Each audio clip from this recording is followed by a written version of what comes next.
Nós vamos ter a honra de ter novamente a Mike, está sempre conosco. Obrigada, Mike. A professora Mike da UFSC, Weber Biavati. Toda vez que eu vou falar o teu nome, eu me engasgo.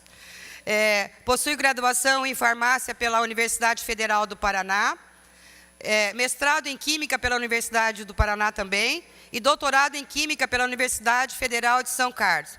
Aí todo mundo fala, ai, quanta química, mas essa mulher sabe coisas.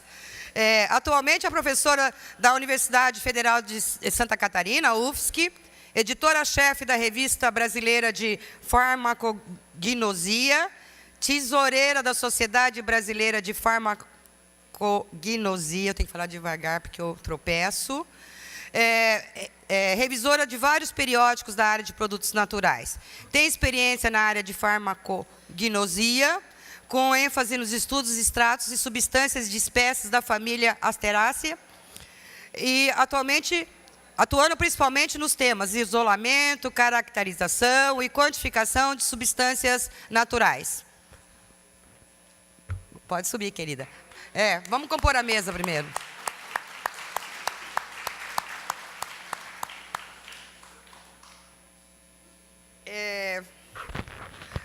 A professora Silvia Raquel Mundo Crivelli, seja bem-vinda. Graduação em Ciências Farmacêuticas e mestrado em Produtos Naturais. E aí eu vou pedir, porque assim nessa correria, muitas mini-currículos de palestrante ficou muito reduzido e a gente não teve muito tempo. Eu gostaria que você dissesse mais algum trabalho que você pode estar desempenhando, eu já sei que você está. Se apresenta para mim, por favor, porque eu só tinha mesmo essa graduação em Ciências Farmacêuticas e mestrado. Pode falar. Farmacêutica com mestrado em Ciências Farmacêuticas com ênfase em produtos naturais. Embaixo. Pode. Opa. Então, farmacêutica com mestrado em Ciências Farmacêuticas com ênfase em produtos naturais. Trabalho com plantas medicinais desde que eu entrei na graduação, então na pesquisa, todo esse processo.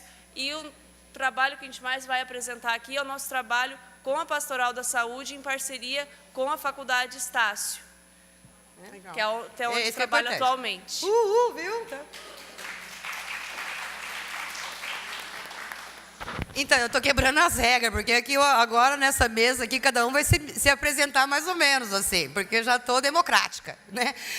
Eu queria chamar para a mesa o Dr. César Paulo Simeonato, da UFSC, nosso companheiro desde a primeira jornada catarinense, faz 20 anos que nós estamos juntos. César, você acredita nisso? Parabéns, professor. E eu queria, então, abrir o microfone para ti, César, para você colocar um pouco mais do que você faz, né? Quer dizer, todo mundo já sabe. Né? Então, bom, ele é médico, está na UFSC, está aposentado. Ele me deu ontem um currículozinho, mas eu queria que você falasse, porque eu queria subverter a ordem aqui um pouco. Pode falar. Pode apertar o botãozinho. Agora estamos ficando preocupados, porque tu está ficando democrática. E antes tu era como?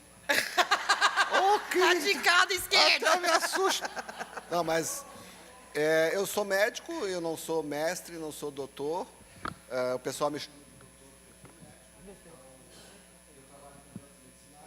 Eu trabalho já há bastante tempo com isso e trabalho porque percebi que tinha uma lacuna na formação das pessoas que trabalham digamos, na área da saúde. Não, depois descobri que não é só na área da saúde, é na biologia, é na agronomia, em tudo que é lugar.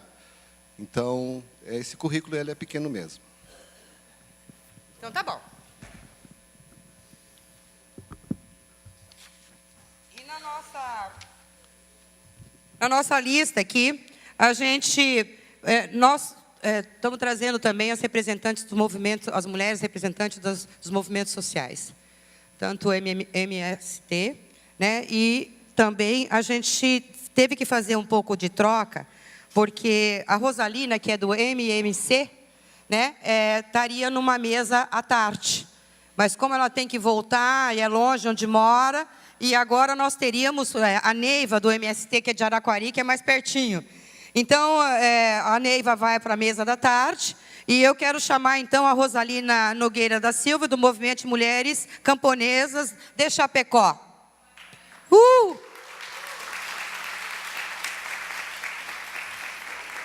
E onde está ela? Achei que era ela. Meu Deus. Cadê ela, Rosalina? Ah, então tá. Então vamos continuando aqui. Bem, a moderadora vai ser eu mesma. Então, pessoal, eu acho que dá para... não sei se a gente começa. Vamos sentando. E aí, porque eu ainda vou apresentar a colega que vai subir, senão daí fica muito chato, né? Isso, Karen. Você é tão de casa que a gente se esquece, né? A Karen também está nessa mesa, gente. Que vergonha, por favor. Né? Então, Karen, por favor, chega, querida. Não, apresentar. Não está tendo tempo. Karen, aí fala aí também você, né, que você faz. Você já falou ontem, mas aí, para quem não estava ontem... Bom, como diz o César, eu sou farmacêutica. Aqui. Já viu que negócio formal não tem mais, Apaixonada né? pelas plantas medicinais há muitos anos, mais de 20, né? A gente pode dizer que fizemos parte da primeira... da formação da Associação Catarinense de Plantas Medicinais, aí a gente passou pela Câmara Setorial de Plantas Medicinais, e tem uma história aí longa de parceria com todo esse grupo que está aí. Mas, na verdade, é isso. Somos caminhantes das plantas, das práticas integrativas, apaixonados. E, atualmente, eu estou presidindo o Conselho Regional de Farmácia de Santa Catarina. Da Associação Catarinense de Plantas Medicinais. E estou na diretoria da Associação Catarinense de Plantas Medicinais. Nas horas vagas, eu também trabalho. Assim, eu tenho E cria filho. E cria filho. Sou mãe, esposa, tudo. A Rosalina já chegou? Obrigada. Passa aqui para mim. A Rosalina já chegou por aí? Bem, pessoal, para não ir atrasando, então, eu vou apresentar a Rosalina já na apresentação dela, então, né? Porque ela deve estar resolvendo questões aí. E eu queria, então, convidar, e os colegas ficam à vontade se quer ficar aqui, se quer ir para baixo, a professora Mike, para falar sobre as contribuições, né? Dela aí.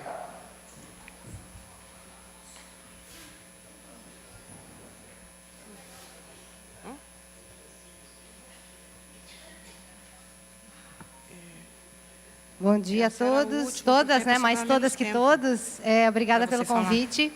Eu vou fazer, então, um recorte talvez um pouco diferente do que vocês viram até agora. Vou botar o César. Um recorte bem científico. Como a jornada ela tem, né, essa pletora de várias vertentes juntas, o meu recorte vai ser conhecimentos científicos. O que eu vou falar agora, eu tenho que falar rapidinho para não prejudicar os outros. Eu tenho 30 slides, vai ter que ser bem rápido. Eu vou falar um pouco do uso racional dos recursos, mostrando alguns resultados de estudos clínicos, né, estudos controlados, randomizados, que a gente fez agora recentemente com pata de vaca. Todo mundo conhece. E, no meio de estudo, a gente vai refletir um pouco sobre o uso dos produtos naturais em saúde humana. Por que as plantas medicinais são tão populares? Né? Alguém vai dizer, porque é fácil acesso, porque funciona, porque não tem efeito tóxico. Várias razões as pessoas podem dizer isso. A ciência andou pesquisando por que as pessoas usam plantas medicinais, no caso aqui, nesse trabalho de 2006, por que as pessoas usam diferentes formas de medicinas complementares. Né? E eles acabaram concluindo no seu trabalho que as pessoas usam medicinas complementares porque elas são atraídas para essa medicina, mais do que porque elas não acreditam na medicina ortodoxa ou porque elas estão desiludidas com a medicina convencional. Porque elas são atraídas para esse tipo porque elas acreditam que elas têm um papel importante em explicar as relações de saúde e doença. Um outro trabalho mais recente aqui, de 2017, mostra que as medicinas alternativas e complementares, entre as quais as plantas medicinais, são realmente utilizadas, basicamente, mais na Europa, né, nesse recorte escandinavo, entre mulheres com uma educação maior, de nível mais elevado. E, basicamente, usada de uma maneira complementar, não em substituição, complementando a medicina convencional. E para que mais as plantas são usadas para alergias, estômago e digestão, condições de pele e problemas de coração ou circulação.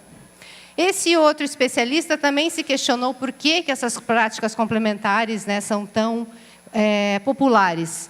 na ciência. E ele também discutiu e mostrou que as pessoas esperam que essas plantas funcionem, por isso que elas são populares. As pessoas acreditam nas plantas.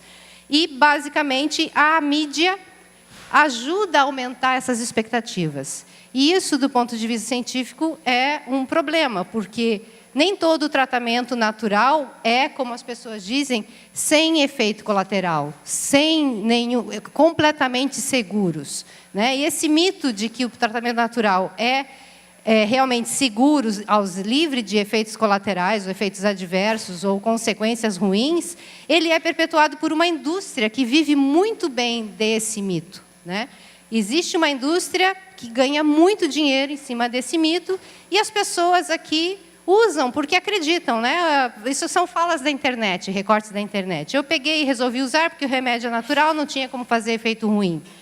18 remédios para emagrecer que são naturais e não prejudicam a saúde, isso está em todo lugar. Então, tem uma indústria milionária que vive bem disso, e isso, para a ciência, é um problema, porque a gente sabe que não é assim, né? Então, essa revista, que é a maior periódico científico, mais famoso, mais impactante da ciência, publicou há um bom tempo atrás, no século passado, essa preocupação: a fitoterapia, ela é uma boa ciência ou é só um grande negócio?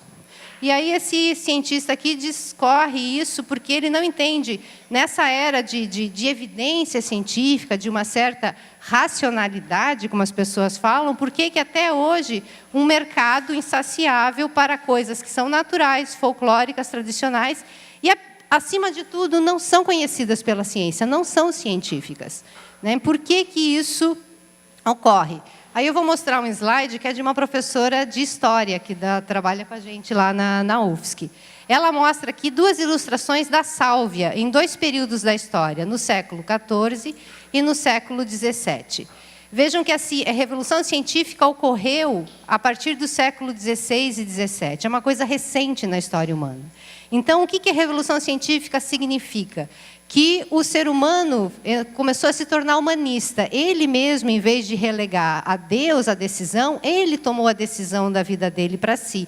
E ele começou a observar a natureza de uma forma mais próxima, não de uma forma tão mais romântica. A ciência trouxe esse viés de tentar criticar e ir mais a fundo, né? Foi uma invenção humana. A ciência é uma invenção humana. O homem precisou, de um período da sua história para cá, se apropriar de um conhecimento mais profundo das coisas. Então, a visão do homem começou a mudar em algum sentido. Mas a história humana é muito maior do que esse começo da revolução científica, é muito mais antiga. Aqui, a nossa mente ainda está nos tempos mais antigos, a gente ainda acredita nas plantas, a gente não tem o pensamento científico no dia a dia.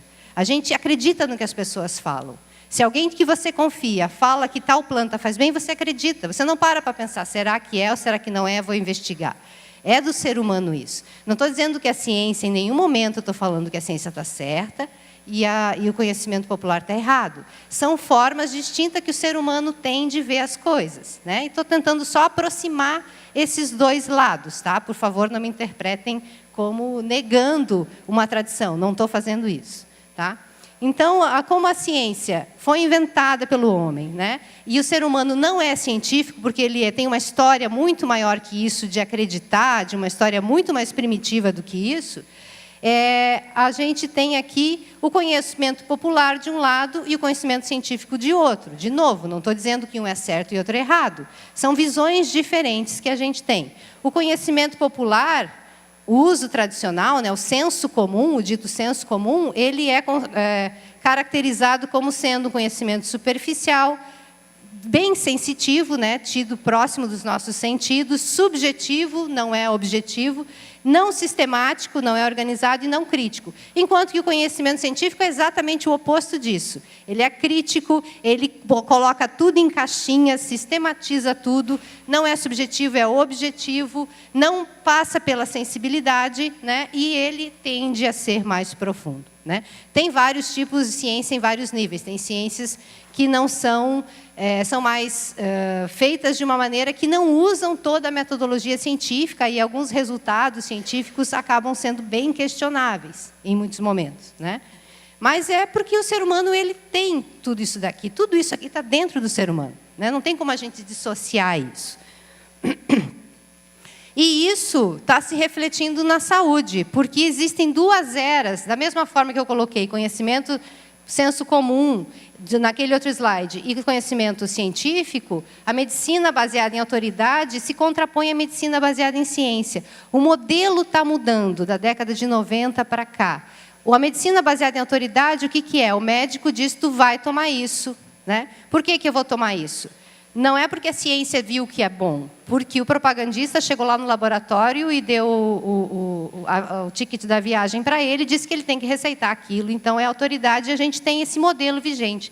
Mas ele está mudando desde que esse epidemiologista aqui, que é o Cochrane, ele participou das 2 guerras mundiais como epidemiologista. E quando ele participou na guerra, ele percebeu 2 coisas que ele escreveu depois desse livro, aqui em 72, e que revolucionou toda a medicina nessa questão da medicina baseada em ciência. Que ele diz que todo médico deve fazer uso consciencioso, explícito e judicioso da melhor evidência científica para tomar a decisão no cuidado aos seus pacientes. Isso começou aqui na década de 90 e está começando a vir para cá. Os médicos estão tendendo a entrar nessa era da evidência científica. Apesar de que a gente acha que tudo que o médico fala é cientificamente provado, mas no fundo não é. Existe todo aquele marketing que existe com as plantas, existe da mesma forma com os medicamentos convencionais. Então, ele trouxe isso na Segunda Guerra, quando ele não tinha um arsenal terapêutico muito grande para tratar os soldados. E ele começou a observar que, mesmo sem medicamento nenhum, os soldados recuperavam a saúde. Então, ele começou a pensar, não preciso usar tanto medicamento assim. A tendência do ser humano é se reequilibrar. E aí ele começou a perceber que a gente usa muita coisa para a saúde, tanto natural quanto sintético, que realmente não é necessário. E que a gente está cercado de uma série de mitos. E isso, então, esses pensamentos dele deram origem a essa medicina baseada em ciência, que agora está sendo, pouco a pouco, difundida, né? Para vocês terem ideia como a gente não tem tudo baseado em evidência, esse aqui é um gráfico de uma revista de evidência clínica, onde eles colocaram 3.000 tratamentos correntemente usados na Europa, tratamentos vários para a saúde da medicina convencional, usando medicamentos convencionais. E foram verificar, desses 3.000 tratamentos, quantos são cientificamente comprovados. E o que eles observaram? Do que é usado 3.000 formas de tratamento convencional atualmente, 50% deles a ciência não conhece efetividade. Está baseado só em autoridade, né? 11% apenas tem algum benefício que a ciência comprovou.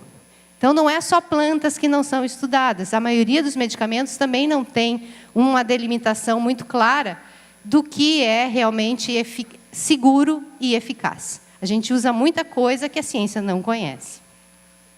Né? Então, isso por que é assim? A gente tem como ser humano, de novo, não é defeito, é característica do ser humano, vieses cognitivos, formas de pensar. Então, a gente pensa, viés é um termo que os estatísticos usam para definir qualquer comentário ou análise que seja tendenciosa, ou seja, que não respeite os princípios da imparcialidade, que é onde a ciência está baseada. A ciência, por definição, ela tem que ser imparcial. E aí, tem mais de 100 tipos de vieses cognitivos que a mente humana acaba se deixando, né? As armadilhas que a nossa mente mesmo traz. Uma delas está diretamente relacionada com a ciência, que é o viés de publicação. Ou seja, na ciência tem esse grande viés. Na ciência, estudos que tiveram resultados positivos têm mais chance de serem publicados. Se você fez uma pesquisa com a planta e ela deu que não é eficaz, dificilmente alguma receita vai aceitar a publicação. Aí as pessoas não vão conhecer que aquilo não tem efeito. E esse é um viés, é uma tendência que leva a gente a erro. Vou mostrar rapidamente aqui o caso dos antidepressivos. Não tem nada a ver com produto natural, mas tem a ver com um grande problema da modernidade, que é a depressão. Então, veja só. A decisão do FDA, que é a Anvisa norte-americana, para colocar no mercado os antidepressivos, foi baseado só nos estudos que deram resultado positivo. E vários deles deram resultados negativos. O que isso levou qual foi a consequência? Quando os pesquisadores viram que existiam vários estudos que deu resultado negativo e que não foram publicados, no final, a eficácia do antidepressivo só pelo FDA é muito maior do que cientificamente ela é. Numa média, em geral, os antidepressivos foram publicados e são receitados, na verdade, se acha que eles são 30% mais eficazes do que eles são de fato, porque não consideraram na análise os resultados científicos que deram negativo, né? E aí, o que acontece? Veja aqui, ó, nesse outra análise, só os estudos que as drogas, né, as substâncias, os fármacos que o FDA analisou, deu isso aqui de eficácia. E aqui o efeito placebo, que a gente já vai falar melhor dele, em relação aos produtos que o FDA analisou. Então, tem diferença. O antidepressivo é mais eficaz que a pílula de farinha, tá? Só que aí, quando eu tenho dado industrial, quando eu tenho dados não industriais sobre a depressão, olha o tamanho do placebo. Ele é igual ao tamanho do efeito medido pelo FDA. E olha o tamanho do placebo, da pílula de farinha, comparado com a medicina alternativa e comparado com a psicoterapia. Essa barrinha aqui em cima é uma barra de erro. Os cientistas sempre consideram que toda medida ela pode ter um erro. Então, eu considero que esse erro aqui faz parte da medida, né? Então, veja aqui, não é tudo assim. Olha o tanto de dinheiro que se gasta com antidepressivo no mundo e, na verdade, cientificamente, a gente acha que está aprovado, mas não está. A gente está gastando dinheiro, quando eu posso até usar uma psicoterapia ou um tratamento alternativo para ter, basicamente, um efeito placebo, né, ou o mesmo efeito. O que é o efeito placebo, então, que a gente fala? O efeito placebo é um fenômeno psicológico também da mente humana, não é defeito, é característica nossa. A gente tem esse fenômeno que o indivíduo, a gente percebe uma melhora de condição quando eu espero que eu vá melhorar. Se eu acredito, eu já começo a melhorar. É da gente, tá? Não tem como separar. O ser humano tem esse efeito placebo. E isso, quem começou a descrever isso aqui foi esse médico que viveu nessa época, em 1800, começo de 1800. Ele observou o seguinte, ele viu uma primeira patente médica norte-americana.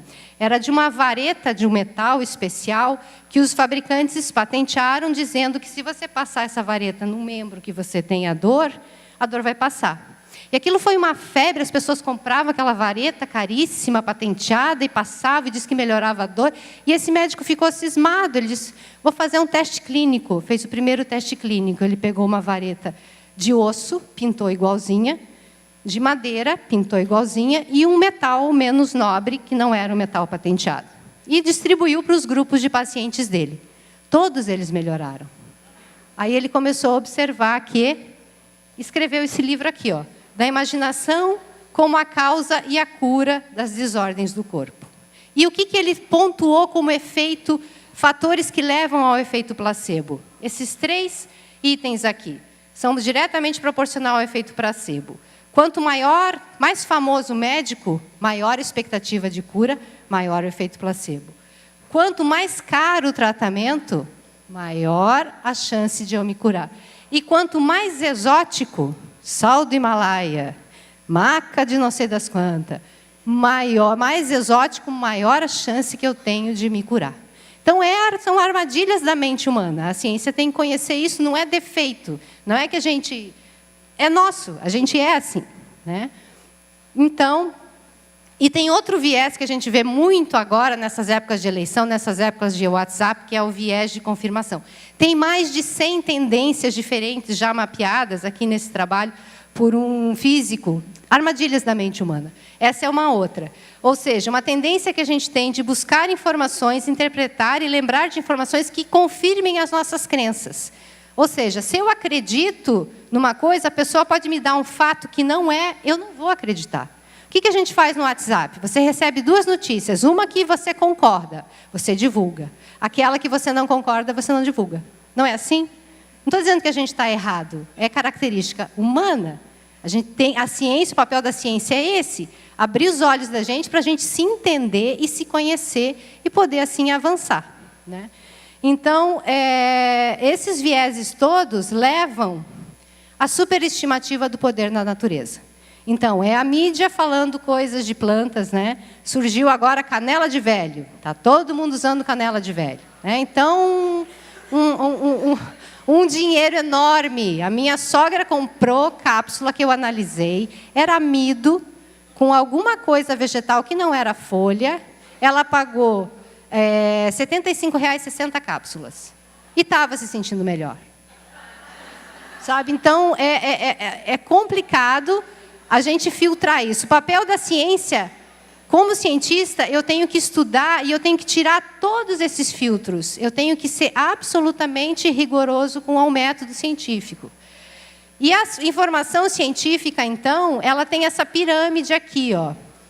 Aqui, quando eu tenho estudo em animais, estudos in vitro, são a base da pirâmide. Estudos de caso, opinião de especialista, são bases da pirâmide, são boas hipóteses para serem testadas em humanos. Daqui para cima são estudos em humanos.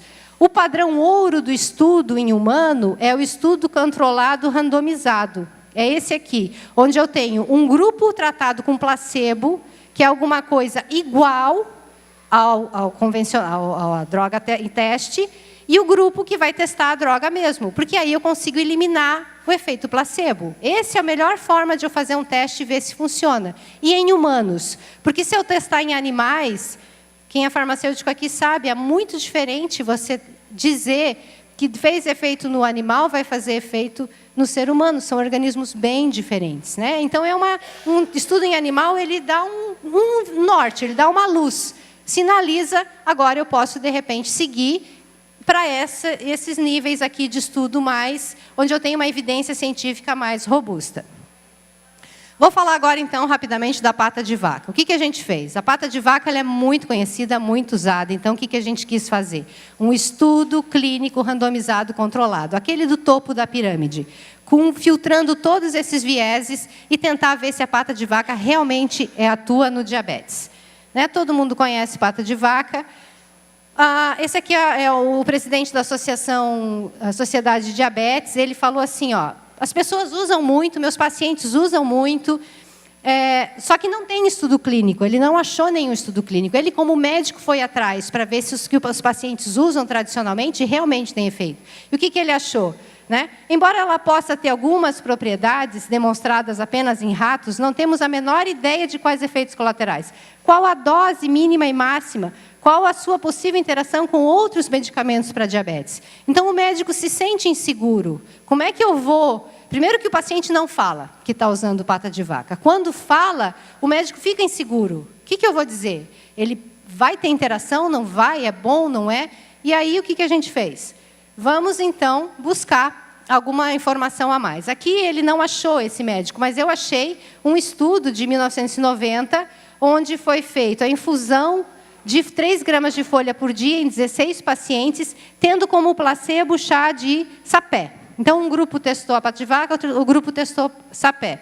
E aí, ele viu que não deu diferença na glicose sanguínea e nem na hemoglobina glicada, que são os marcadores da diabetes. Não suportando o efeito hipoglicêmico dessas duas plantas, no caso, era a mírcia, uniflora e a baunilha forficata. Mas tudo bem, 16 pacientes é pouco, o placebo era ruim, sapé. Quem conhece pata de vaca sabe diferenciar o chá de sapé do chá de pata de vaca, então ele não estava cegado, então tinha viés, não foi um estudo bem desenhado, né?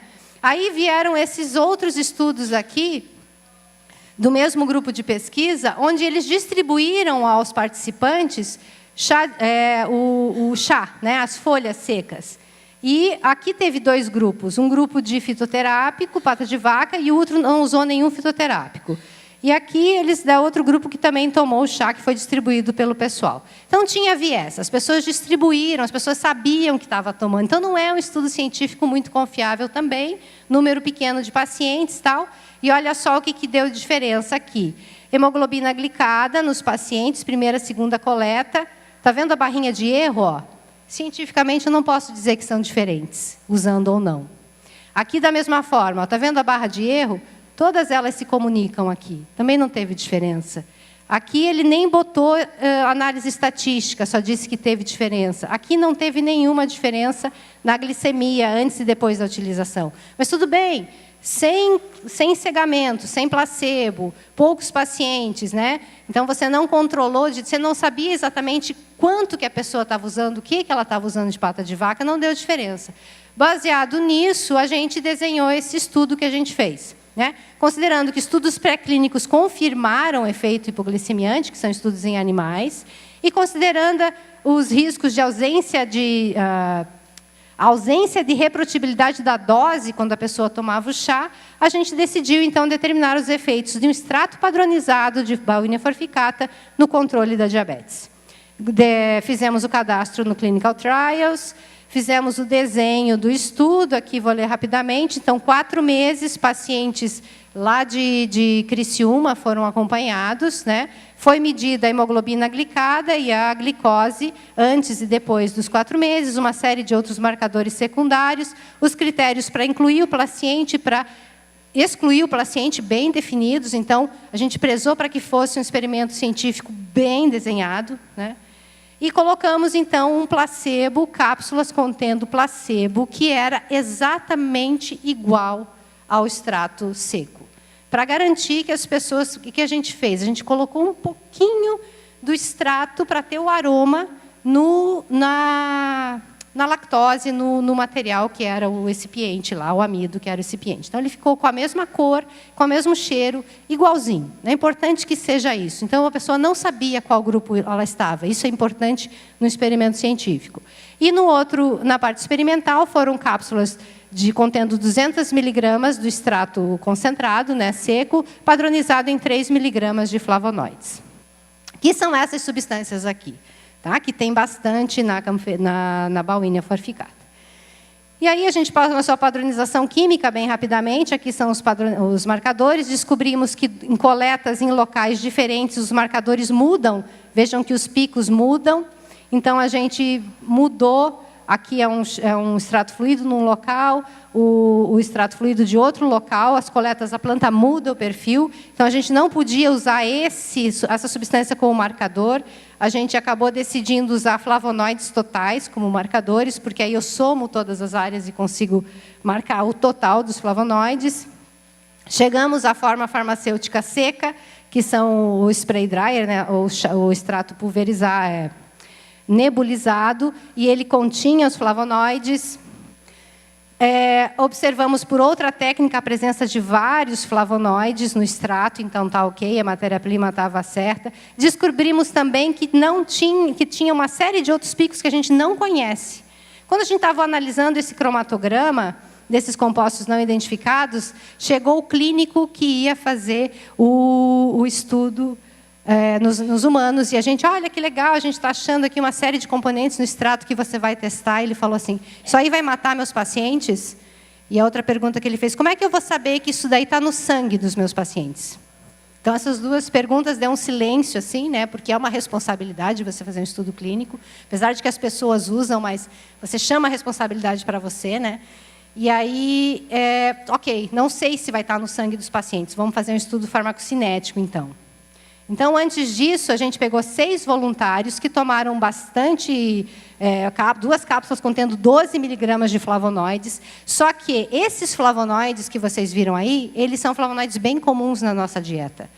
A camferitrina, ela está presente na cebola. A gente quem come cebola, come 150 miligramas de quercetina por dia.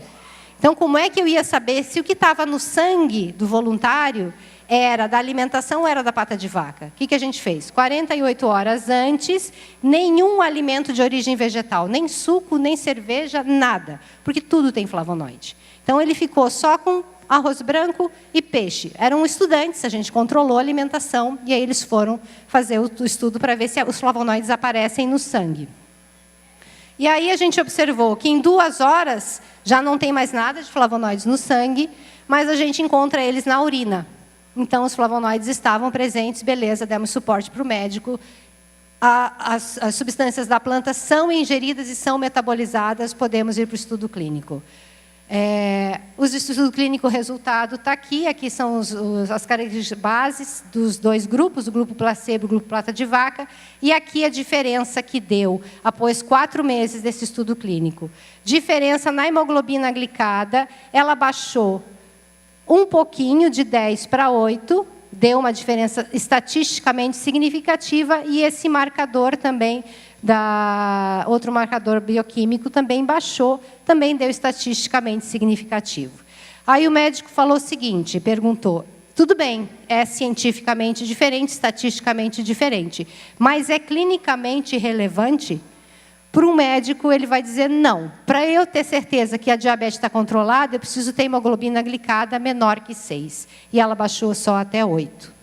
Né? Então, essa é ainda uma pergunta. A ciência ela não tem respostas. Né? Então, cada vez que a gente vai continuar o estudo, a hora que a gente conseguir mais dinheiro, para fazer com mais pacientes, mudar um pouco a forma com que a gente administrou e para tentar ver se esse efeito é maior. Tá? Então, em princípio, o que eu posso dizer para vocês? A pata de vaca, por enquanto, não oferece nenhum benefício muito claro nesse recorte que a ciência fez, porque nesse recortezinho deu esse tipo de resposta. Né? Então, essa é a fala da científica, né? Porque a gente não pode aceitar não criticamente a fitoterapia, porque a gente pode comprometer por ineficácia, por toxicidade, a gente pode ser irresponsável no uso dos recursos públicos e pode perder grandes oportunidades. Né? Então, acho que a gente tem que realmente embasar cientificamente toda a tradição que existe aí. Né? E eu vou deixar uma pergunta se o SUS deve oferecer terapias de eficácia incerta. Essa é uma coisa que o meio científico sempre se pergunta. Né? Se você não comprova, você deve ou não oferecer às pessoas, é sempre um questionamento que se faz bastante na academia. Né? Obrigada pela atenção, esse é o meu grupo de alunos, esses são os pesquisadores que participaram do estudo clínico. Obrigada.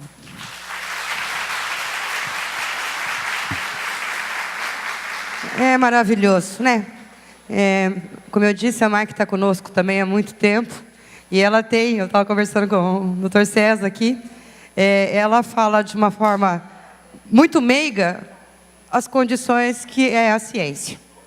Né? E com a gente sempre foi assim, né? Ela sempre estava puxando a gente um pouco, né?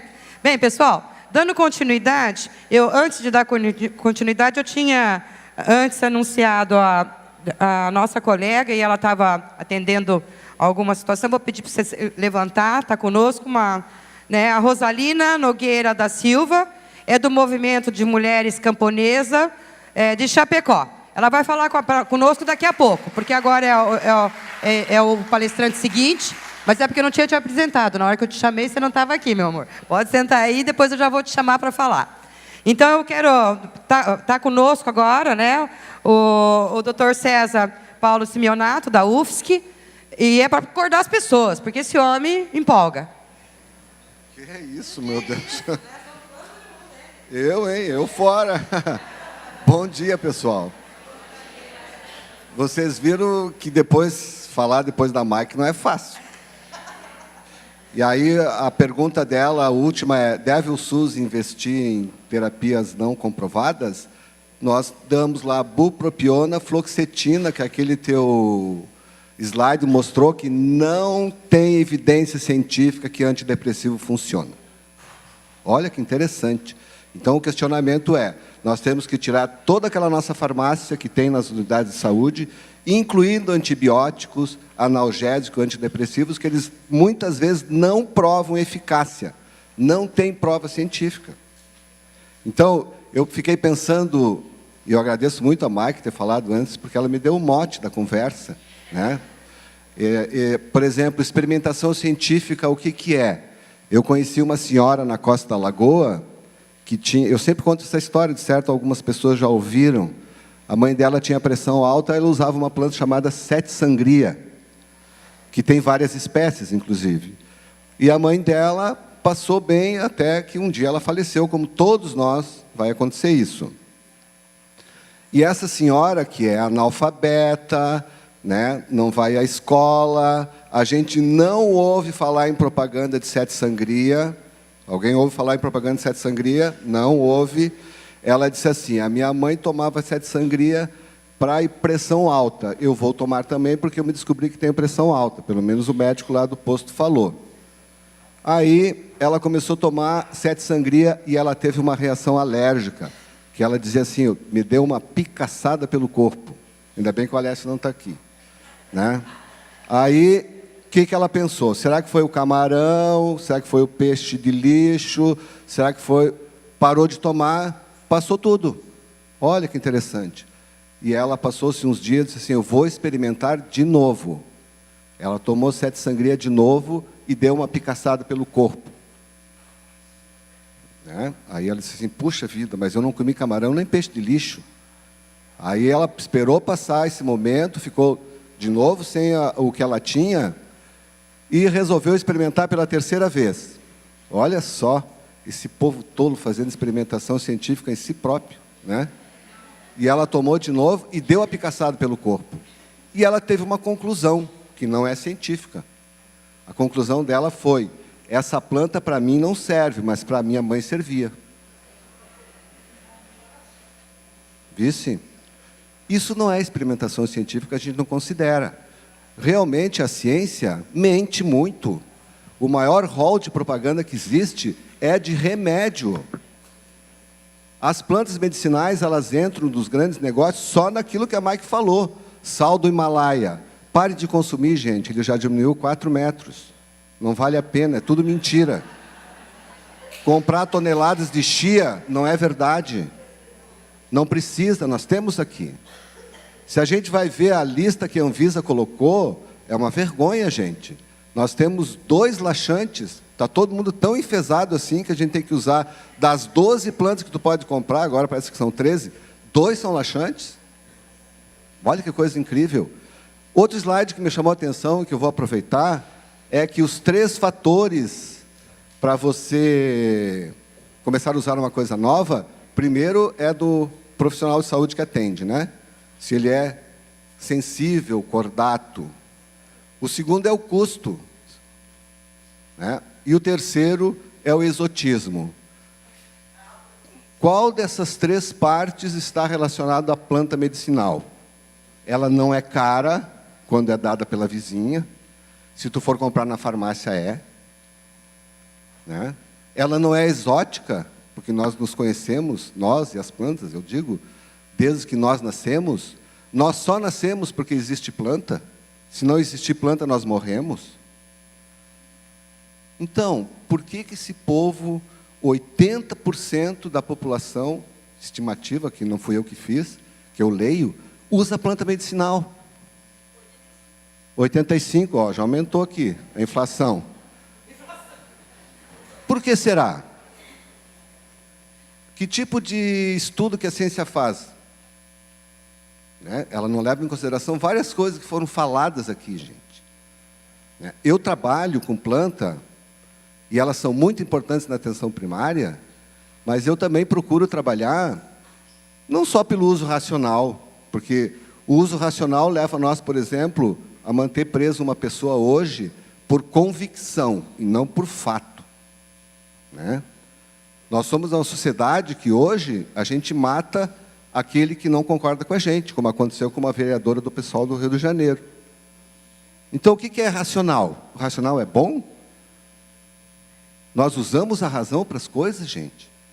Essa ciência, eu concordo, eu trabalho com a Mike, nós estamos sempre discutindo, principalmente em relação ao efeito placebo, porque uma vez nós estávamos tomando café e falando abobrinhas, e ela disse assim, não, César, as plantas, a maior parte das vezes é placebo. E eu disse assim para ela, então toma um chá de espirradeira, 3 folhas. Daí a Mike disse assim para mim, não vou tomar. Eu disse, tu não toma porque tu sabe por quê. Porque tem glicosídeos, cardiotônicos, e eles podem te matar. Então, se você consegue... Eu sei que tem aquelas coisas estereoquímicas, né? Por exemplo, mas isso é outra coisa. Então, se tu considera que uma planta pode fazer mal, bem ela não pode? Alguma outra planta? Será que nós trabalhamos só numa linha reta? Então, quando propuseram o tema, eu fiquei pensando, o que eu vou falar? Porque é claro que ela é importante. Tire as plantas da nossa vida. Tire as plantas da nossa, entende? Do nosso trabalho, do dia a dia. O que faz as pessoas? Procuram de novo as práticas integrativas e complementares. Porque a ciência não responde. E muitas vezes ela mente. Porque ela é baseada no dinheiro, na grana.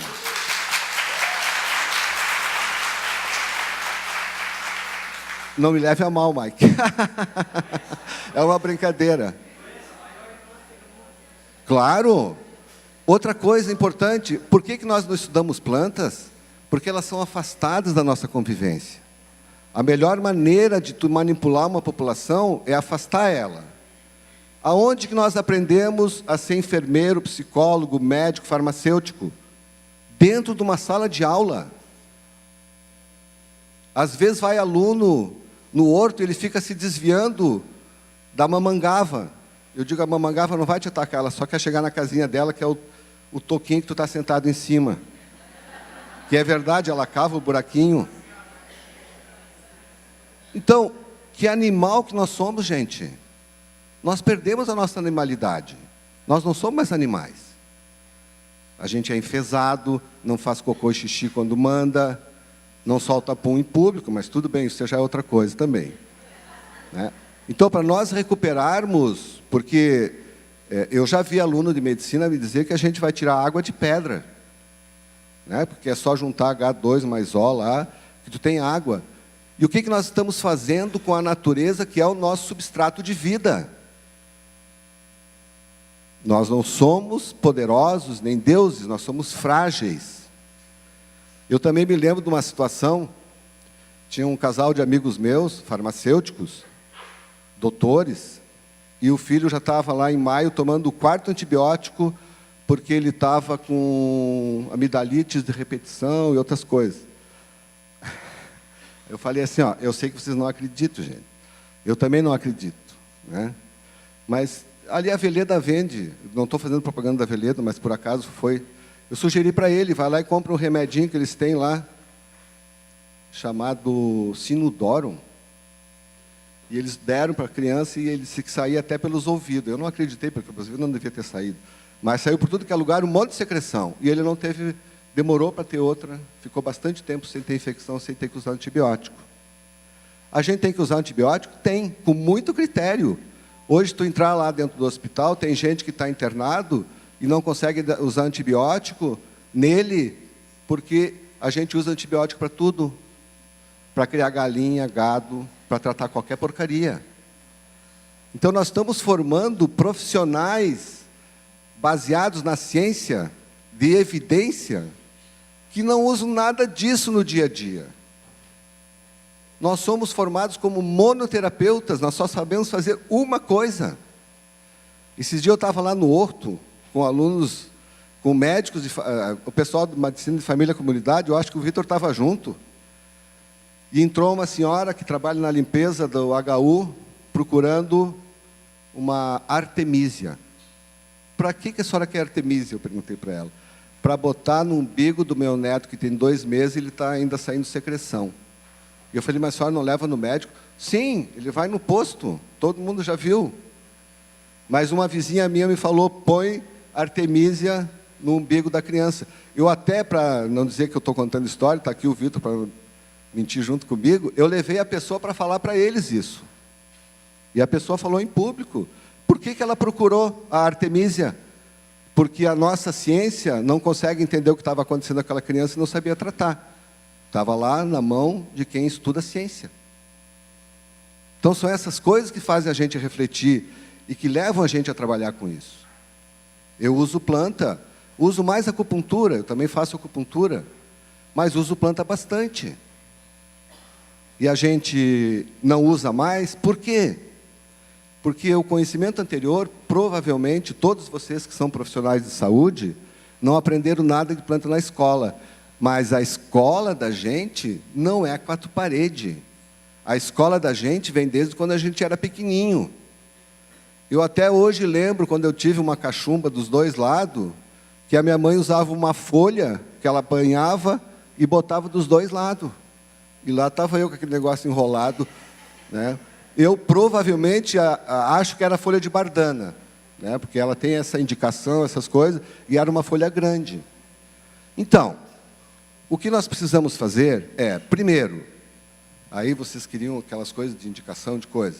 Primeiro, o aparelho formador, né? o aparelho, a escola, obrigatoriamente ela deveria colocar na formação dos seus profissionais plantas medicinais. Porque nós estamos, na verdade, nos desumanizando, no sentido de que nós somos um animal. Nós tanto nos desumanizamos que a gente diz que o parto hoje humanizado é o parto de cócoras. Não, esse é o parto animal. Quando a mulher ganhava o bebê, antes da ciência, ela fazia cocô e xixi junto. Por quê que a natureza fez isso? Por que às vezes eu estou ali e tem gente procurando planta para o sistema imunológico? Nós trabalhamos com plantas também dentro dessa lógica científica. Não entendemos o que é um aparelho imunológico. Cada vez que um bebê tem contato com sujeira, cada vez que nós temos contato com uma sujeira diferente, o nosso sistema imunológico é estimulado.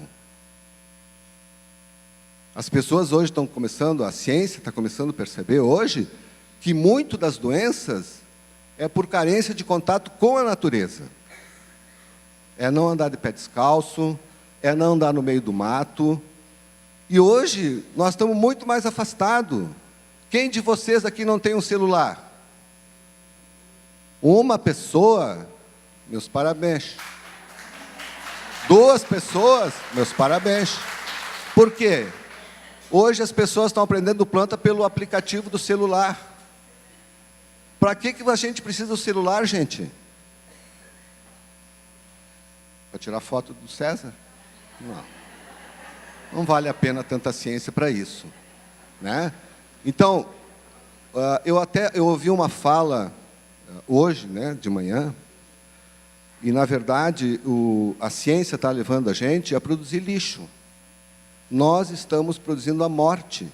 E essa morte não é só o remédio. Não, gente, é tudo. Por que a gente usa plástico? Porque em 1930, mais ou menos, quando eles acabaram com a lei seca nos Estados Unidos, que proibia o uso de álcool, eles tinham que proibir alguma outra coisa.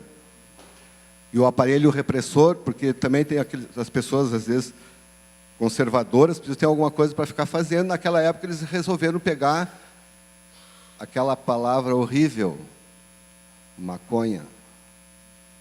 Né? Por que eles pegaram a maconha? A maconha faz mal ou faz bem? Depende. Muito bem. Água faz mal ou faz bem? Depende. Tudo depende.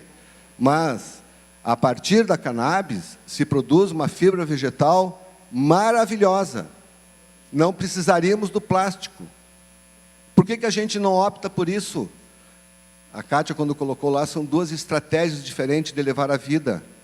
Nós estamos seguindo a estratégia errada.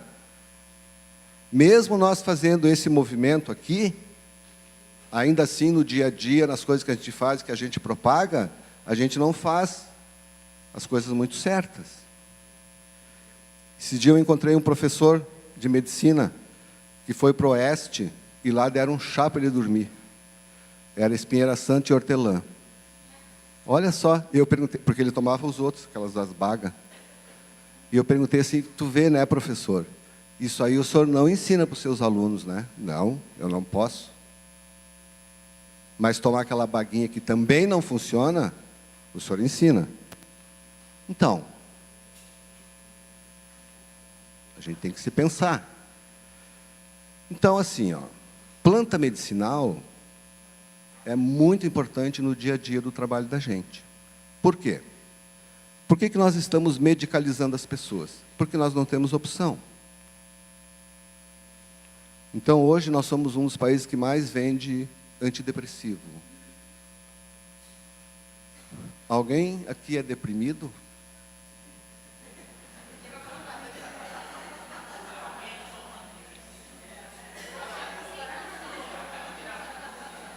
Olha, essa pergunta não fui eu que fiz. A pergunta que veio da plateia foi: alguém aqui toma antidepressivo? É. Não, tudo bem, não é uma... Mas por quê? Porque chora? Porque se sente triste? Porque o trabalho... Sim, atividade física. Por que faz atividade física? Olha só que coisa maluca.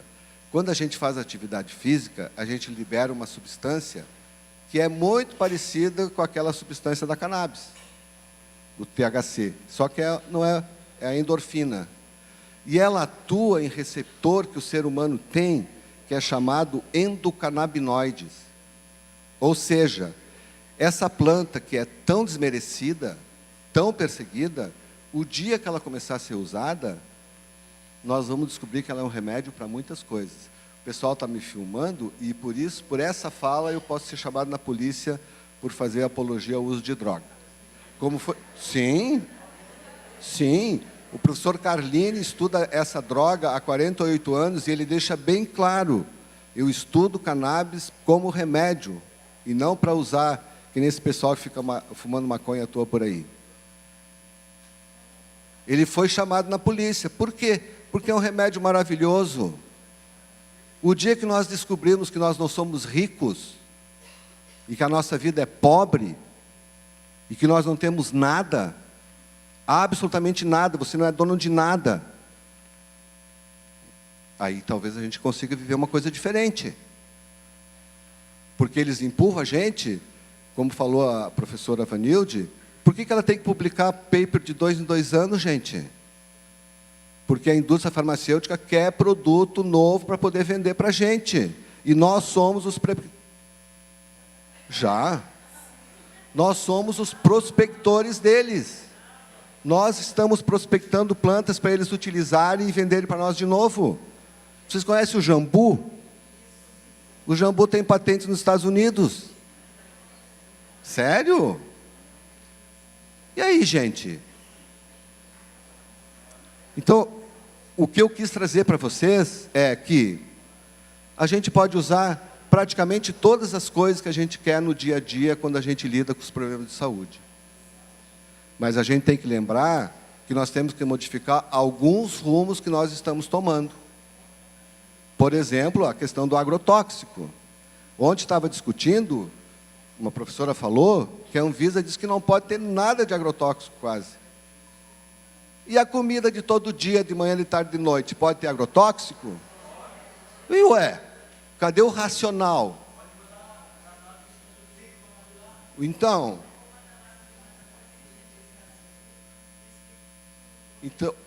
qual é a sociedade que nós somos? Que sociedade racional que nós somos?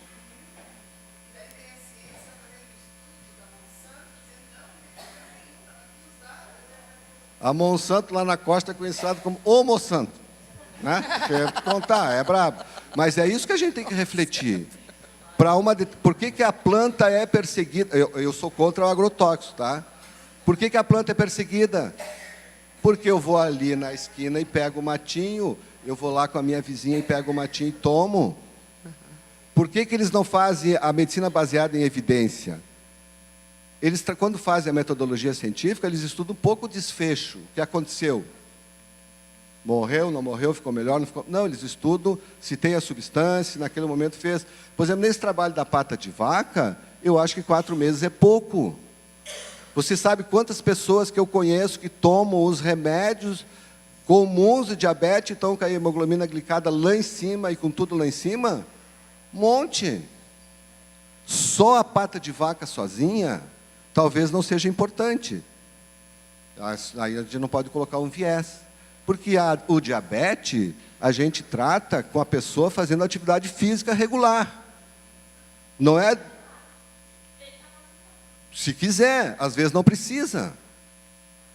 5 minutos, já era, 5 minutos.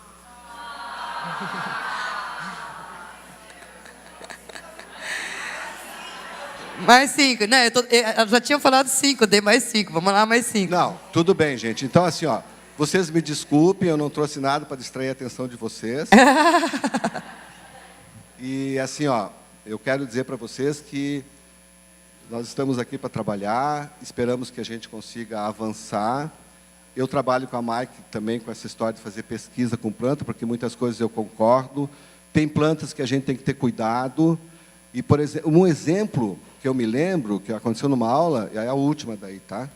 É o cipó 1000 homens. Cipó 1000 homens. Nós temos várias espécies de cipó mil-homens. Tem uma espécie só que não tem uma substância tóxica. E eu, por exemplo, não recomendo usar o cipó mil-homens. Por quê? Se nós tivermos 100 pessoas, 5 ou 10 daquelas pode ficar muito doente se usar o cipó mil-homens. Então, não vou usar. Eu tenho outra opção. Externamente pode. Por exemplo, quem conhece mastrúcio rasteiro aqui? Muito bem. Cheirosinho, rasteirinho, né? Então, o que acontece? Por que o mastrúcio rasteiro não está em nenhuma lista da Anvisa? Por que será? Cipó mil-homens, o mastrúcio rasteiro, desculpe. As pessoas comem como salada, usam para um monte de coisa, e ele não está nessa lista. Eu não vou usar, então? Não, é a planta que eu muito uso. Porque eu receito, uma das plantas que eu receito é cipó mil-homens. Desculpe, mastrúcio rasteiro. Cipó mil é o contrário. O mastrúcio rasteiro. Então, nós temos muito que crescer, gente. E a gente tem que ter cuidado com a indústria. O cientista, hoje, ele é obrigado a colocar lá embaixo do trabalho dele. Não tenho interesse nenhum nisso aí. Não tenho. Por quê? Porque eles fraudavam muita coisa. Também. Tá? Então, muito obrigado, pessoal. É uma maravilha, né? Ai, que pena que a gente tem tão pouco tempo, né? Mas ele está conosco aí, nos corredores, lá no, né? Vamos grudar no César aí nessa sabedoria que ele tem, né? Por isso está 20 anos conosco, e eu não desgrudo dele. Então, pessoal, dando continuidade, esse meu sistema mais revolucionário da coisa, essa coisa da ordem, mas eu sei que a gente fez um cronograma, e eu queria até pedir desculpa para a professora Silvia, né, que ela estava sendo, dentro do cronograma, a segunda a ser chamada, mas aí eu queria chamar a professora Silvia Raquel Munduchivelli, né, da Universidade de Estácio de Sá, Florianópolis. Né?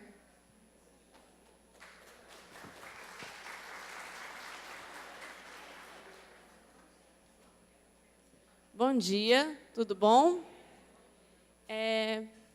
Eu vou mostrar para vocês um pouquinho do que a gente fez na Faculdade Estácio com a Pastoral da Saúde e um pouquinho do que nós temos tentado trabalhar com os nossos alunos e também em outras escolas. O trabalho que a gente faz, às vezes parece pequenininho, mas eu acredito que o que a gente faz pequenininho acabe levando a ações maiores e motivando. Né? Dentro da Faculdade Estácio, nós, professores que trabalhamos com plantas medicinais, não sou só eu, a professora Tereza Gaio, que começou o projeto lá, o projeto Estácio Verde, no então, a gente sempre tenta falar em cada disciplina, em cada grupo de alunos, motivar o uso das plantas medicinais, motivar a busca dessas plantas lá na avó, na bisavó, buscar esse conhecimento que a gente pouco valoriza quando a gente vai dentro de uma faculdade, a gente vê que a disciplina é pouco valorizada. Eu trabalho dentro da faculdade com algumas disciplinas. Na farmácia, eu trabalho com farmacobotânica, farmacognosia 1, farmacognosia 2, já trabalhei com fitoterápicos e produtos naturais, e geralmente os alunos chegam para essa disciplina desanimados, são poucos os que têm aquele interesse na disciplina. Porque é planta medicinal. Primeira coisa que a gente chega e fala para eles se são plantas medicinais, tá, beleza, você não gosta, tudo bem, não tem problema, você não precisa indicar planta, você não precisa trabalhar com planta. Mas você está fazendo farmácia? Então, todos os medicamentos que a gente hoje tem, sintético, mineral, todos eles começaram lá nas plantas medicinais. A história da farmácia está junto com a história das plantas medicinais. Se a gente for pensar em todas as terapias que se utiliza hoje, tudo começou lá nas plantas medicinais. Né? Então, esse trabalho da gente falar para o aluno, incentivar, eu acho que tem um grande valor. E, para eles, eu sempre tento mostrar um pouquinho do que a pastoral da saúde faz. Porque lá no acadêmico, no profissional da saúde, não, aquele chazinho que a vizinha indicou errado. Sim, acontece. A gente sabe que algumas vezes a vizinha acha que aquilo lá serve, aquilo lá não serve. Tem erros, né? Entretanto, tem muita coisa boa que a gente precisa valorizar. Bom, aqui eu vou começar a mostrar para vocês um pouquinho do trabalho da Estácio em parceria com a Pastoral da Saúde. A Pastoral da Saúde tinha anteriormente um projeto com a Unisul. Posteriormente, a Tereza puxou esse projeto lá para a Estácio, logo que ela começou na Faculdade Estácio. E lá nós fazíamos um encontro por mês, né? Em que a gente tinha muito a troca de ideias. Eu sempre tentava levar algum conceito científico, né? Mas eu aprendia muito mais do que eu passava do conhecimento científico, né? Então, as meninas chegavam, tal planta, mão de Deus. Eu não me esqueço da mão de Deus também. Opa, vamos pesquisar, então, um pouquinho sobre a mão de Deus, vamos trazer o material científico, trazer quanto que se pode usar, como que é, quais são os riscos, né? Tal planta, será que tem toxicidade? Será que eu posso usar só, indicar para uso externo? Posso indicar para uso interno? Então, nós fizemos muitos trabalhos de trocas de ideia para poder tentar passar um pouquinho disso. Aí a Tereza falando um pouquinho também, passando um pouquinho do conhecimento. E o nosso foco também foi as aulas em laboratório. Aí eu coloquei uma das nossas aulas práticas, né, mostrando, a gente tentando começar a preparar algum produto, né, em laboratório, porque nós sabemos que nas pastorais da saúde, vocês têm o horto, na grande maioria, seja na casa, seja em algum local separado, e vocês secam as plantas, vocês fazem uma tintura. Então, nós tentamos colocar isso de uma forma mais farmacotécnica possível, né? É claro que dentro dos limites, porque a grande maioria dos laboratórios que tem nas pastorais da saúde não tem boa parte dos recursos que nós tínhamos ali no laboratório na faculdade, né? Então, ali a gente tentou dar técnicas de pesagem, né, uma balança mais precisa, alguns instrumentos mais adequados, tentar trabalhar um pouquinho isso de uma forma mais adequada. Posso ir passando? Tá. E eu estou colocando aqui para vocês também que, por exemplo, nesse dia, nós tivemos uma aula sobre o uso das argilas com a Celisandra, né? Então, algumas vezes nós tivemos, então, a experiência de cada um dos participantes da Pastoral da Saúde, mostrando aquilo que faz, aquilo que usa, como que eu posso utilizar isso. Então, essa partilha de uma pastoral, de um grupo, de uma pessoa para outra, é extremamente importante para que a gente possa aprender o uso desses produtos. Tá? Então, ali ela colocou na bacia a massinha de argila, nós testamos em nós mesmos, utilizamos, vimos o resultado, e assim como eu não utilizava argila. Depois da palestra da Celisandra, eu fui atrás de pesquisar mais. Hoje, meus alunos fazem. Quando vão desenvolver um produto, que eles fazem todo semestre, os meus alunos são obrigados a desenvolver um produto fitoterápico, e eu sempre mando eles irem atrás de pesquisa, eu falo, olha, vamos pesquisar um pouquinho sobre argila. Vira mexe, tem sabonete de argila, tem sempre algum aluno que faz algum produto, um creme de argila. Foi lá, daquela primeira aulinha que a Celisandra passou, daí, daquela aula, tínhamos alguns alunos que participaram, que depois desenvolveram um projeto de pesquisa, tem um deles até que fez um TCC com isso. E Em aula, quando eu falo, eles ai, professora, o que eu trabalho? A gente dá uma sugestão e vai. Né? Com base também nas aulas, eu sempre tento colocar o que a gente vê na pastoral e o que eu coloco em aula, né? Aqui eu coloquei uma foto mostrando os nossos alunos num trabalhinho. Isso aqui era uma aula teórica, uma disciplina só teórica, em que eu pedi para que eles pesquisassem sobre um alimento funcional, uma turma de nutrição, química de alimentos. Né? Bom, façam um trabalhinho teórico só falando, e depois vocês vão apresentar esse trabalhinho. Praticamente todas as equipes vieram com um produto de um alimento funcional, fizeram na sala, mostraram. Isso aqui a gente não estava em laboratório, a gente estava em sala de aula. Fizeram, mostraram. E isso serve para quê?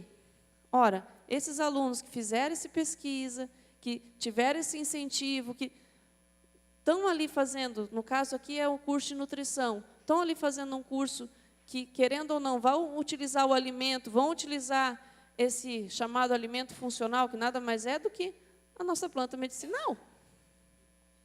Né? E eles, com certeza, vão passar isso adiante, vão incentivar aquele paciente que vai incentivar, e isso vai virando uma corrente. Né? Aqui, um dos nossos encerramentos da Pastoral da Saúde. Estão um pouquinho misturadas as fotos, desculpem aí. Tá? Mas aqui é um dos nossos encerramentos de final de semestre. Né? E a nossa partilha, seja de alimentos, seja partilha também de conhecimento, que é extremamente importante. Ainda mostrando o trabalho da Pastoral da Saúde em parceria com a Estácio, além da parte prática, além da troca de ideias, a ideia nossa sempre foi fundamentar aquilo que a Pastoral da Saúde apresenta para a população. Né? Nos prepararmos melhor para poder atender aquela população que chega e pede alguma ajuda. Né? Então, com base nisso, algumas das nossas aulas foram preparando, tentando auxiliar as voluntárias da Pastoral da Saúde a pesquisar. Né? Então, fomos para o laboratório de informática, fazer pesquisa, motivar essa pesquisa. Né? Porque não é simplesmente eu estar ali voluntária, preparando, fazendo o cultivo. Eu também tenho que estudar. Também tenho que ter essa troca de ideias. Eu preciso de todo esse arcabouço. Então, ali, toda a pesquisa, que hoje em dia eu tenho praticamente certeza que tudo que está ali na pastoral, elas vão atrás de ler algum artigo, vão atrás de pesquisar se pode, se não pode. Né? Eu me lembro, nos encontros, virava e mexia. Eu queria ver de tal planta, porque a gente estava querendo preparar uma tintura da espécie, e a gente queria saber se não tem problema. Então, é sempre esse cuidado. Né? Como eu disse, a gente fazia a pesquisa, fazíamos a troca de ideias, e a parte prática aqui, uma aulinha lá, preparando o xarope simples. Acho que algumas de vocês conseguem se reconhecer ali. A Jaci está bem no foco, ali na segunda foto, com o pissete e uma proveta. Né? Então, a gente trabalhando um pouquinho com o laboratório, preparando, por exemplo, ali um xarope simples, a partir daquele xarope simples, poder preparar, poder ensinar a população a preparar esse xarope simples. Né? Pensou que coisa legal, ensinar a Dona Maria, que vem ali, eu ensino ela a fazer um xaropinho simples, ela vai colocar ali o gengibre, vai colocar o abacaxi, vai colocar... E vai ter o xaropinho para tratar. Né? Então, isso também tem sua importância para aquela pessoa que não tem acesso, que não tem condições. Né? Será que não compensa o xarope simples? Faz lá, coloca o abacaxi. Olha, vou dizer para vocês, a minha filha tem uma pneumonia por mês. Eu estava cansada, já não aguentava mais o antibiótico, né? Porque todo mês, antibiótico, fisioterapia respiratória. Eu comecei a trabalhar com ela com chazinho de abacaxi. Olha, mas ajudou tanto. É claro que ela está crescendo e daí consegue tossir melhor. Mas ela começa a tossir, vamos dar um chazinho de abacaxi para diluir esse catarro? E tá. Será que aquela dona de casa, se eu ensinar a fazer o xaropinho, eu ensino na faculdade, mas é o mesmo que eu posso fazer. O xarope simples é uma receita simples, é facinho. Ensina a dona Maria, o seu Zé, vamos fazer um xarope simples, tratar né, nesse xaropinho, colocar a planta medicinal ali da escolha, se for o caso. E uma outra linha que eu tentei falar bastante com a Pastoral da Saúde, e que também com os alunos, é a respeito dos alimentos funcionais, né? Quando a gente pensa em o que a Pastoral da Saúde pode manipular lá nos seus hortos, é muito complicado. O que eu posso fazer, o que eu não posso fazer? Né? São voluntárias, não tem uma estrutura tão adequada para fazer muita coisa, né? Não tem um laboratório igual a gente tem, não vão ter um registro, mas a população chega e pede ajuda porque não conseguiu em outro lugar, ou porque confia muito no conhecimento. Né? A dona Lourdes, que está aqui, com certeza a população chega lá nela e pede: dona Lourdes, o que eu uso para isso? Tá? Ô, dona Lourdes, meu filho está aqui, não curou. O que eu uso? Com certeza tem gente que chega lá e pede com toda a confiança. Então, o que eu consigo fazer? É um chazinho, é passar a planta medicinal que eu tenho ali cultivada, né? Às vezes o sabonete, que elas preparam muito para limpeza, mas uma coisa que vocês conseguem fazer muito na Pastoral da Saúde é o alimento funcional. Nós fizemos algumas aulas com relação ao alimento funcional e todo mundo trouxe aquilo que preparava. Eu lembro do pão de ora pro nobis. Ai, que delícia que estava aquele pão. Foi até pipoca com cúrcuma. Perdão.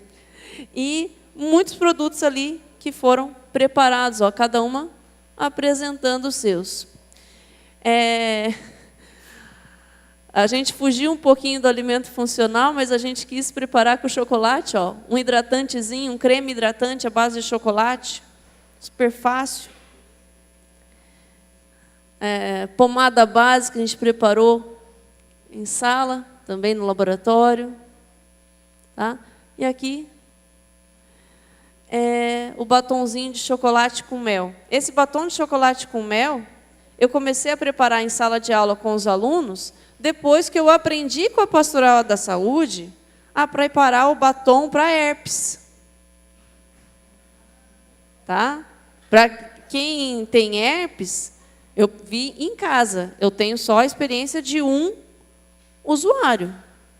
Mas o batonzinho de herpes que a Pastoral faz dá resultado muito mais rápido do que a ciclovir lá em casa.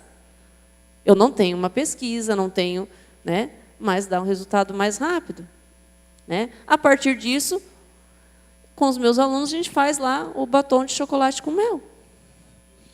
Super tranquilo. Uma outra aula também mostrando o incentivo. Gente, essas aulas que a gente faz de batom de chocolate com mel, aqui de brigadeiro com biomassa de banana, os meus alunos saem tão motivados dessa aula que eu tenho praticamente certeza que alguma coisinha eu consegui embutir de fitoterapia neles. Perdão. Tá? Chocolate com cúrcuma. E só para encerrar, além da faculdade, a gente tem tentado levar a fitoterapia em escolas. Eu estou fazendo estágio atualmente numa escola pública, fiz em outra escola semestre passado, e eu tenho levado os meus alunos lá da faculdade na escola para a gente tentar incentivar o uso do fitoterápico também nessa escola. Ainda quero fazer mais parcerias com a Pastoral da Saúde. Tá? Ali a gente fez um horto de plantas medicinais vertical lá na faculdade. Essa mesma ideia dos vasos alternativos, a gente levou em 2 escolas, vamos tentar levar para mais escolas. que isso aí vai embutindo lá na criança o uso, né, de uma planta medicinal, o uso do o cultivo também. Tá?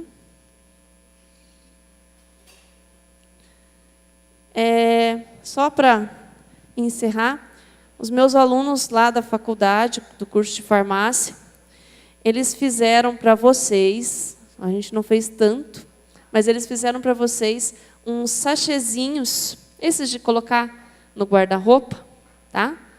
É um sachêzinho simples, é uma das turmas de primeira, da segunda, terceira fase, tá? É um sachêzinho com essência de pimenta rosa, tá? Vou deixar aqui em cima, daí depois no final, quando vocês forem sair para o almoço, só se servir, tá? Muito obrigada. A gente faz um trabalho pequeno, mas é o pequenininho que talvez chegue lá.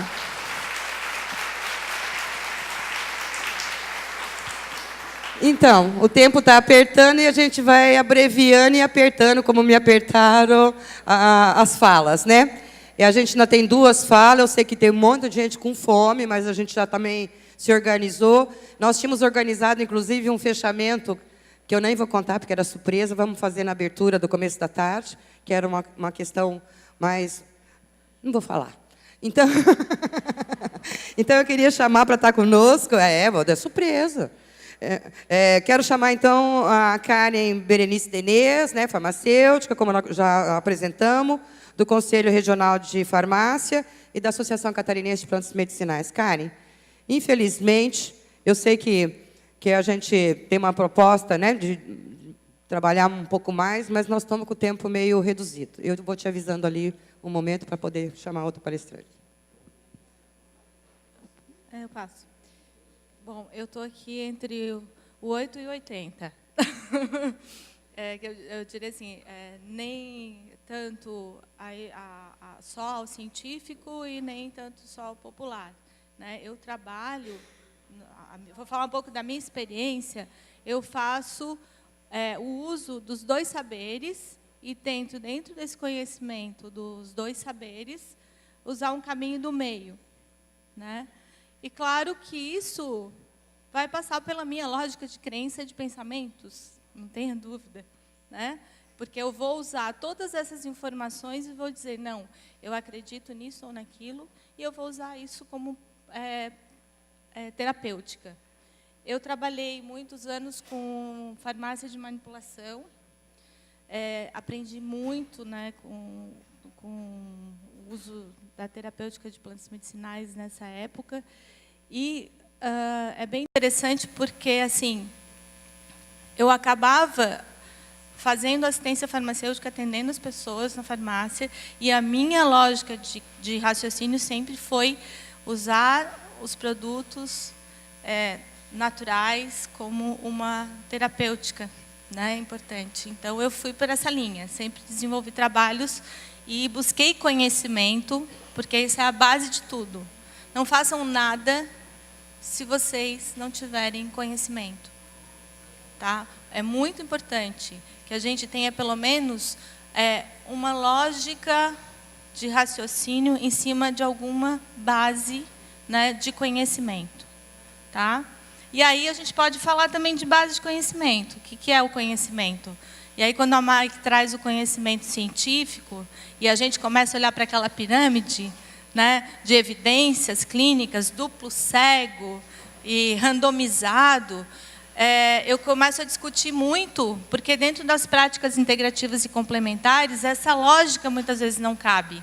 Não estou falando de plantas medicinais, mas na lógica de uma outra racionalidade médica, a gente não consegue encaixar muito isso. Mas, enfim, eu trouxe aqui para vocês, eu escolhi uma planta como minha base principal aqui da fala, tá? Vou falar de outras, mas principalmente peguei uma planta bem comum, todo mundo conhece, hortelã. Tá? Vamos falar de hortelã. Quem já usou hortelã? Perfeito. Então, aqui nós já temos um grupo grande de evidências, né, com relação à base popular. Se eu fizer uma pesquisa com vocês, todos vocês vão relatar que houve uma resposta terapêutica com o uso do hortelã. Quem teve resposta terapêutica aqui com o uso do hortelã? Ó, não foram todos que tiveram, que usaram, né? Mas uma grande maioria. Ok. Então, quando a gente fala de hortelã, a planta em si, estou falando da planta medicinal. O que é a planta medicinal? O que a Anvisa, né, ou a farmácia, entende como planta medicinal?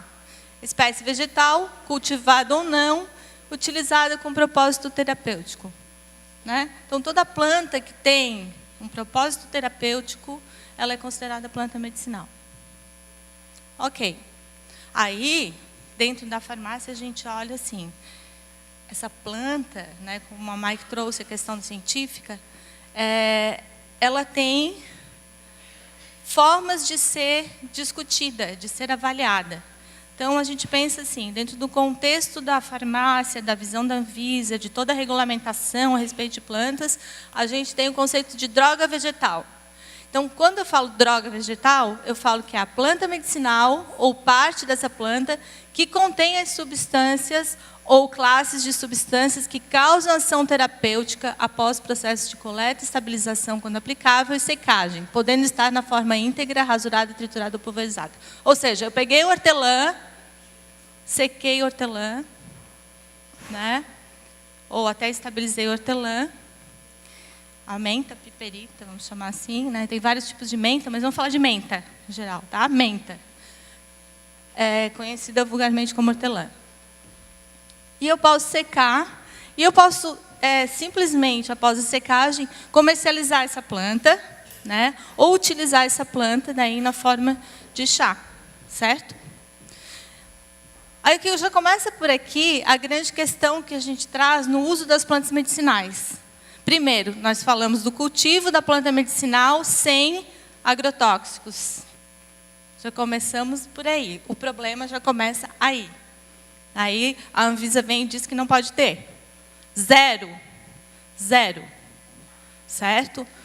Mas, para isso, eu preciso comprovar que não tem. Aí eu vou lá para o teste químico. Né? Teste químico de metais pesados custa muito caro. Então, quando eu produtor, eu estou lá plantando medicinais, eu quero vender as minhas plantas, porque eu sei que eu trabalho bem, eu cultivo orgânico. Cadê a Cissa? A Cissa está aí? A Cissa é nossa companheira também de longas jornadas, né? Tem a Soraya também. A gente chegou a montar uma cooperativa de produtores de plantas medicinais no estado de Santa Catarina. Existia uma cooperativa de pessoas que faziam um trabalho muito sério, lindo, né? Mas que a gente emperra no seguinte: não tem financiamento para o produtor de plantas medicinais. Não tem subsídio como tem para soja, como tem para outros tipos de alimentos, a gente não tem. Então, como é que esse agricultor vai trocar o fumo, né, o plantio de fumo, que é subsidiado pela indústria, né, de tabagista, por plantas medicinais? A gente até tentou fazer um projeto desses, mas não funcionou.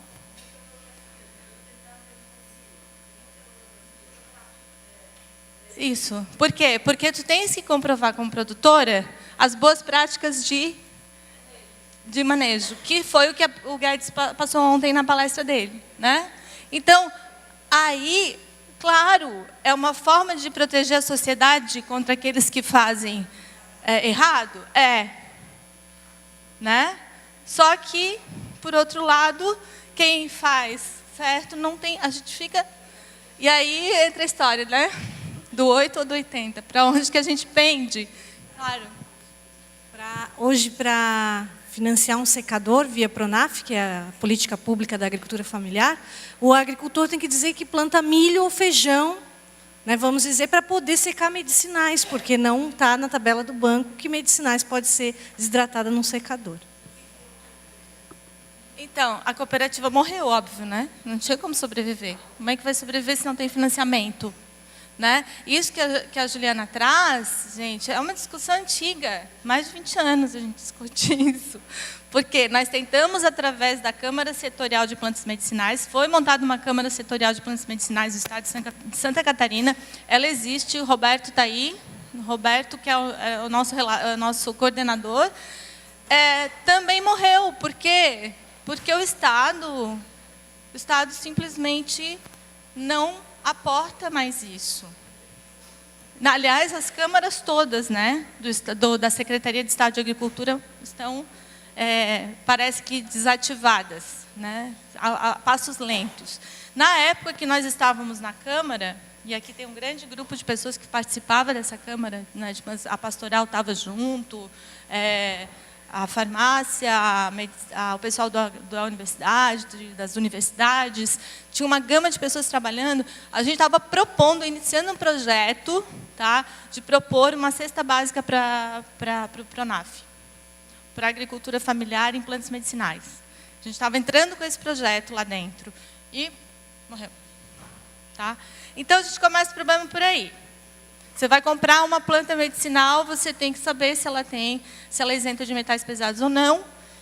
E eu posso vender nessas 3 formas a planta medicinal para o chá, basicamente, né, as principais. Aí tu vai comprar essa planta que está moída, né, aqui na última foto. Mas eu não sei se realmente é a planta que vocês viram anteriormente, tá? Então, vamos pensar sobre o assunto. Aí a gente volta àquela história que o César estava trazendo. Que bom, eu tenho meu quintal com a minha medicinal, eu trouxe a muda de uma boa procedência, eu sei que aquela muda é a correta, vou cultivar o meu vazio em casa, vou usar pelo menos aquilo, eu garanto, né, que eu tenho de forma adequada, só que eu não vou saber se ela tem todos os princípios ativos que eu necessito para efeito terapêutico. Então, muitos de vocês, quando falaram para mim, responderam que não tiveram o efeito do hortelã, talvez por quê? Porque o teor de princípio ativo do hortelã na planta X foi diferente do teor da planta Y. Então, a procedência da planta que vocês usaram, certo? Vai fazer diferença na resposta terapêutica. Ok? Até porque a quantidade de princípio ativo da planta também vai ser diferente. Então, as doses vão ser diferentes. Vocês conseguem entender o que eu estou falando? Tá. Bom, então, a gente tem o formulário nacional. Vocês lembram que ontem também o professor Guedes trouxe 3 literaturas interessantes, né, que são publicadas, foram publicadas pelo Ministério da Saúde, sendo que lá no Formulário Nacional de Fitoterápicos, de Fitoterapia, ele dá a forma de preparar o chá de hortelã. Né? Então, as folhas e sumidades floridas, secas, 1,5 gramas para 150 ml de água. Esse formulário vocês podem baixar online. Lembra que ele passou ontem e vocês podem buscar no site do Ministério da Saúde, pesquisa lá no Dr. Google, né, bota lá Formulário Nacional, que ele vai achar o link e vocês podem fazer download dele. Tá? Então, e ele dá toda a orientação de preparo. Né? E ainda diz para a gente o que é uma infusão, que ele é preparado em forma de infuso. E o que é o infuso. Tá? Então, isso é importante também, gente. A forma de preparo vai mostrar a diferença da extração do princípio ativo. Também. Isso vai influenciar na extração ou não do princípio ativo. Não posso falar. Não pode falar. Senão eu vou acabar a palestra às 14h e ela vai me matar hoje. Mas enfim, faz diferença, tá? No princípio ativo. Então, nesse caso, por que a gente está usando o infuso? O infuso é uma forma de preparo, então, que eu coloco água fervente sobre a planta, certo? Só que, nesse caso, porque eu estou usando parte da planta que é mais frágil, então, ou seja, as folhas, elas não precisam de uma força muito grande para romper e para liberar o princípio ativo para a água, certo? O veículo.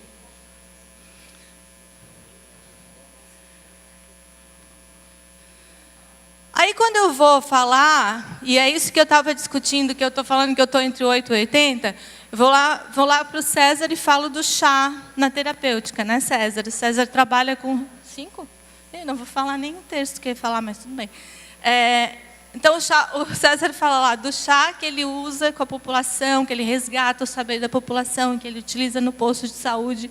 A Mike traz a visão do processo da indústria farmacêutica, que é o fitoterápico, que é o produto obtido, tecnicamente elaborado a partir daquela plantinha lá que eu coloquei para vocês. E aí, só para vocês entenderem, eu tenho, por exemplo, de menta, tá? Estou falando agora de menta crispa. Eu tenho um produto comercial produzido a partir da menta crispa e eu tenho um outro fitoterápico produzido a partir da menta piperita, tá? São 2 produtos que foram produzidos pela indústria farmacêutica e que contêm menta, com finalidade, então, principalmente de trabalhar a questão que é muito conhecida já popularmente, o uso da hortelã para vermes, para verminose, certo? Principalmente oxiurus. É claro que ela não cobre todos os vermes, né? Os parasitas, no caso, mas, principalmente em cima de oxiurus, ela tem um efeito melhor, segundo a revisão da literatura, ok? E aí, nesse caso, eles estão usando 2 formas de preparo dessa planta diferente para cada um desses produtos. Uma delas, que é o primeiro fitoterápico, o Giamebil, Giamebil, isso mesmo. O Giamebil, eles estão usando, olha, composição de extratos de menta crispa, também conhecido como hortelã da folha miúda, que atua no organismo, então, contra parasitas como a ameba e giardia e proaxiurus também. E esse remédio pode ser encontrado na forma de xarope, comprimido ou gotas. Aí, o que eles fizeram? Eles fizeram um extrato da planta e aí utilizaram esse extrato numa forma farmacêutica.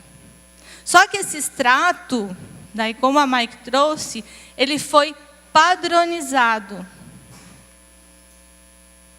O que significa isso? Ele tem quantificado, né, o teor dos seus princípios ativos. Por quê? Porque a indústria tem que dizer qual é a dose. Eu tenho que administrar uma dose terapêutica que vá ter o resultado esperado.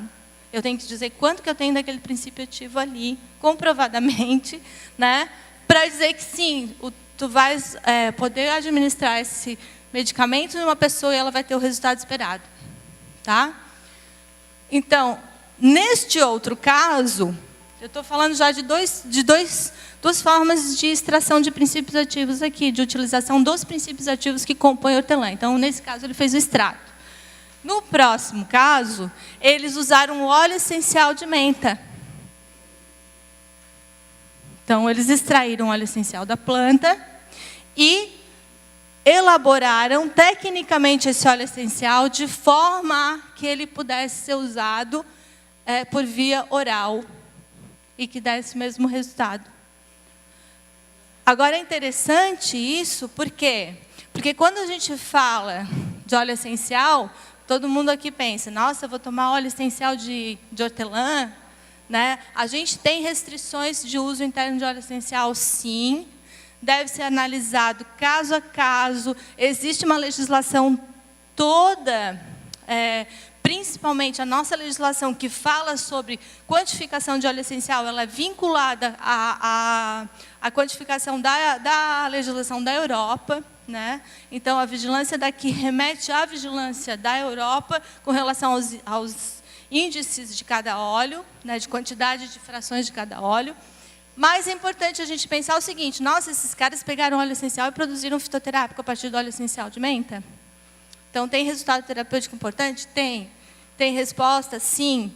Só que uma coisa importante que eles já fizeram na elaboração do fitoterápico, eles revestiram esse óleo, tá? Botaram ele dentro de uma cápsula gastro-resistente. Isso já diminuiu um pouco o quê? Não só um efeito irritante sobre a mucosa gástrica, Um mas minuto. também uma liberação maior desse princípio ativo, né, no organismo. Deixa eu passar aqui. Eu ia falar da bula. Eu vou passar voando aqui, tá? Mas outra coisa que eu queria mostrar para vocês, só para citar, César falou das patentes. Menta piperida tem 15 patentes. 15. Tá? Só para vocês saberem. Esse endereço eletrônico aqui, gente, ó, nesse endereço eletrônico aqui, tá na minha apresentação, vocês vão encontrar uma literatura, uma monografia completa da menta piperita, tá? Descrevendo desde a sua parte botânica até reação adversa, interação medicamentosa, tudo que vocês precisam saber sobre a menta piperita está neste endereço aqui, que é do Ministério da Saúde. A monografia está fantástica, muito boa, muito bem elaborada e tem todas as informações que vocês precisarem para isso. Já vou lá, Kátia, só um pouquinho.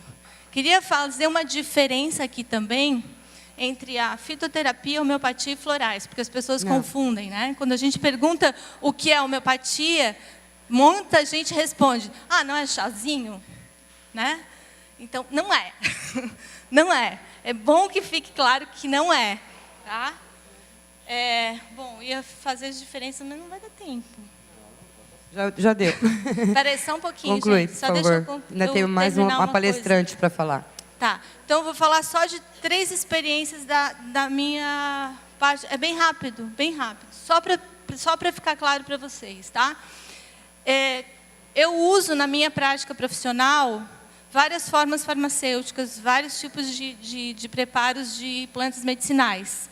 Tá? Aqui é um exemplo de um extrato seco padronizado, que já é patente de uma produtora de insumos, tá? Que chama Morosil. O nome comercial dele é Morosil, mas ele é preparado do extrato seco do suco de laranjas Moro, tá? Que são laranjas Moro, que são italianas. Tá, isso é do Mediterrâneo, gente, né? Então, esse extrato, eu tenho tido um resultado muito bom na clínica com ele em relação à diminuição de esteatose hepática, tá? E diminuição da ansiedade e da redução de peso.